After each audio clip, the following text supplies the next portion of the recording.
Here are true facts about all of these. This is going to be a lot of talking.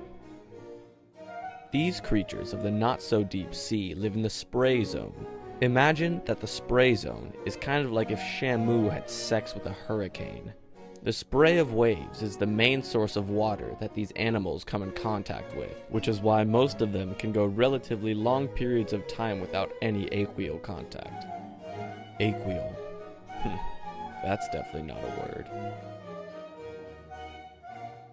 The California sea slater is renowned for its extraordinary speed and agility when trying to evade predators. They are one of the few species able to live in the spray zone that have gills, meaning that they need to be in almost constant contact with the water. They are also detritivores, which means that they feed on organic, dead material like seaweed. Its close weed-consuming relative, the rockloose, is another animal that uses gills to breathe in the spray zone. Wait, it says here, they breathe through their gills, yet they would drown if kept underwater. Wait, what? That doesn't make any sense. Aren't the point of gills to breathe underwater? Whatever. I guess those things won't be lasting that much longer now.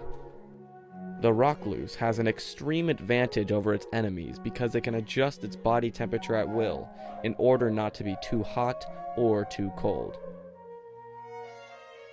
The sea potato, on the other hand, is always too hot, as it looks like a tennis ball-sized snot rocket that latched itself onto some seagrass and never let go. It has a rubbery, smooth surface and would be crushed and killed if an asshole bird came over and stepped on it.